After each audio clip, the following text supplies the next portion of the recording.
ভাই শুনেন, আজকে আপনি শরীরের জোরে অনেক কিছুই করতেছেন। আমারে মনে হয় আপনি টাকা দিয়ে কিনে ফেলতেছেন।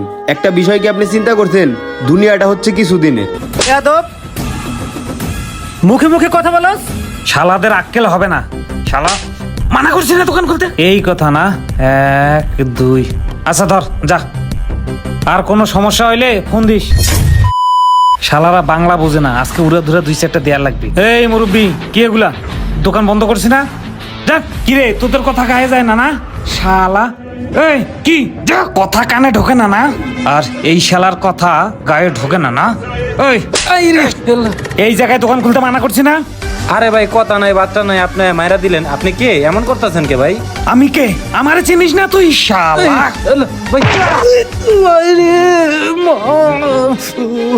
শালারে কতবার কইছি এই এলাকায় কোনো দোকানপাট খুলবে না, তারপরও খুলছে। তোর কলিজা বড় হয়ে গেছে।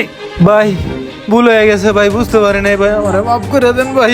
ভাই আমি আপনার এটা সম্মানই দিতেছি ভাই, আপনি আমারে মাফ করে দেন ভাই। আজকের মতো ব্যবসাটা করতে দেন ভাই। শান্তন ভাই। এই বেটা, সম্মানের কি? আজকে 5,000 দিবি আর প্রত্যেক মাসের 1 তারিখের মধ্যে টাকা রেডি রাখবি। আমি সে টাকা নিয়ে যাবো। যা, টাকা বাড়ি কর। ঠিক আছে ভাই, দিতাছি ভাই। 1 মিনিট ভাই দাঁড়ান, তাড়াতাড়ি টাকাটা দেই, নাহলে মাইরেই লেবো আমারে। আমার সাথে শিয়ানাগিরি, শালা মানুষ চিনিস না। কয়টা টাকা রাখছিলাম ভাই? এই কয়টা টাকা আছে ভাই? আমার কাছে 8 টাকা নাই ভাই, ধরেন 4000 টাকাই আছে ভাই। কথাটা যাতে মনে থাকে। আচ্ছা ঠিক আছে। যাই ভাই, তো জায়গা মতোই আছে, যাই ভাইয়ের লগে হিসাবটা মিলাইগা। আসসালামু আলাইকুম ভাই, রানা ভাই উঠেন ভাই, আমি রবিন। হ্যাঁ, কি কিরে, কি হয়েছে? ভাই ওই সাইডের টাকাগুলো নিয়ে আইছি। ওই সাইডের 10,000 আর এই সাইডের 5,000। ঠিক আছে যা। ভাই কইতে তো চাইছিলাম যদি কিছু হাত খরচ দিতেন আর কি, পুষ্পা টুষ্পা দেখতে যাইতাম আর একটু মালপানি। এই কথা না। 1 2 আচ্ছা ধর যা। আর কোনো সমস্যা হইলে আমাকে ফোন দিস, আমি এইখানে ঘুমাচ্ছি। ঠিক আছে যা। যাই পুষ্পা মুভিটা দেখে আসি। আসসালামু আলাইকুম। ওয়ালাইকুম আসসালাম। কি হুজুর, কি অবস্থা? কই যান? জি আছি, আলহামদুলিল্লাহ ভালো। আমি মূলত আপনার সন্ধানে যাচ্ছিলাম। আমার সন্ধানে যাচ্ছিলেন তো? কি বলেন তো শুনি। আসলে বিষয়টা হচ্ছে, কিভাবে বলি, আমি মনে হয় আগামী মাস থেকে আপনার এই মাদ্রাসায় আর চাকরি করতে পারবো না। আমার অন্য কোথাও চলে যাইতে হবে আর কি। আপনি চলে যাবেন হুট করে, এটা কোনো কথা? তাইলে আমার মাদ্রাসা কে চালাবে? হ্যাঁ, আপনার টাকা লাগলে বলেন, আরো টাকা পয়সা বাড়াই দেয়। টাকা লাগবো? না না না ভাই, সি টাকা লাগবে না। মূলত আমরা টাকার জন্যে এখানে ইমামতি করতে আসি নাই। মূলত আমি এখানে আসার পর যে পরিস্থিতিটা দেখলাম, আমি যে টাকাটা নিচ্ছি সেটা আমার কাছে মনে হচ্ছে মূলত হালাল ভাবে আসছে না। সেই জন্য আমি এখানে আর কি চাকরিটা করব না। আপনাকে তো হালাল হারাম বুঝার লাগবে না, ঠিক আছে? আপনার চাকরি করার দরকার, চাকরি করবেন। যদি বেতন বাড়াইতে লাগে বলেন, আরো 10,000 বাড়াই দেই। ফাজলিমি করেন মিয়া। ভাই শুনেন, আপনি আজকে শরীরের জোরে অনেক কিছুই করতেছেন। আমারে মনে হয় আপনি টাকা দিয়ে কিনে ফেলতেছেন। একটা বিষয় কি আপনি চিন্তা করছেন? দুনিয়াটা হচ্ছে কিছুদিনে। আপনি কি জানেন আপনার এই পাপের ভাগী একটা সময় আপনার বাবা মাও হবে না। আর এই টাকা পয়সা দিয়ে আপনি কি করবেন? যেই টাকা আপনার মৃত্যু ঠেকাইতে পারবে না, আখেরাত পার করতে পারবে না, সেই টাকাটা করবেন কি আপনি?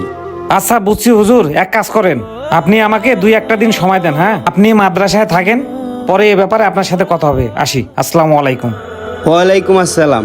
হেদায়েতের মালিক আল্লাহ, আল্লাহ বাইরে হেদায়েত দান করো।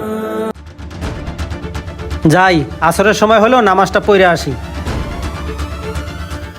আব্বা দাঁড়াও, কই যাও? কেন, কি হয়েছে?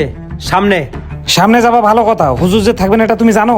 আর আমাকে যদি সবকিছু করার লাগে, আপনাদের 3 বেলা খাওয়াবো, এটা করো ওটা করো, আমার আর কোনো কাজ নাই? আমাকে টাকা পয়সাও দিতে হবে, আবার এগুলো করতে হবে, তাহলে তুমি কি করো? বেয়াদব, বাপের মুখে মুখে কথা বলস। বাবা তুমি আমার গায়ে হাত তুললা। হাত তুলবো না? হাত তোলার মতো কাজ করছস বিদায় তোর গায়ে আমি হাত তুলছি। আমি হাত তোলার মতো কাজ করছি? হ্যাঁ, এতদিন এত কিছু করে আসি, এইটার প্রতিদান? আমি তোমাদের জন্য কি করি না? তোমাদেরকে ভালো রাখার জন্য যেভাবে পারছি, চান্দা চালা করে হোক, মানুষকে ঠেকাই হোক, জবরদখল করে হোক, সব টাকা পয়সা আনি এই ভালো জায়গায় রাখছি। 3 বেলা ভালো মন্দ খাওয়াচ্ছি। হ্যাঁ, এগুলো হলো তার প্রতিদান? প্রতিদিনের কথা বলিস? তোর মতো ছেলে বাবা হিসেবে পরিচয় দিতেও আমার লজ্জা লাগে। তোরে কি আমরা কখনো বলছি তুই অসৎপথে ইনকাম করে আমাদেরকে খাওয়া? তুই পরিশ্রম করতে পারস না? তুই রিক্সা চালিয়ে আমাদেরকে খাওয়াইতে পারস না? দেখ বাবা, তোর এই পাপের বাগে আমরা কখনো হব না। শোন বাবা, ইনকাম কর, হালাল পথে ইনকাম কর, করে ডাল ভাত খাইও আমরা ভালোভাবে থাকতে পারবো। তুই হারামভাবে ইনকাম করে আমাদেরকে খাওয়াস না, হারাম আমরা খাবো না। সন্তান হিসেবে তোরে আমি কখনো কোনো কথা বলি না এসব ব্যাপারে। আজকে আমি বললাম, তুই যদি মানস আমার কথা মান, না মানলে আমার করার কিছু নাই। আজকে থেকে আমাদের আর ভরণ পোষণের তোর কোনো চিন্তা করা লাগবে না। নামাজের টাইম হয়েছে, আমি নামাজে গেলাম। না, আরে বাবা রে, এই ক্ষণস্থায়ী পৃথিবীতে আমরা 2 দিনের মেহমান মাত্র। নিজের কৃতকর্মের ভাগী পিতামাতা, ভাই বোন, এমনকি ঘরের বউ হবে না। তাই আসুন আমরা সকলেই হালাল পথে উপার্জন করি, সুখী সমৃদ্ধ জীবন গড়ি।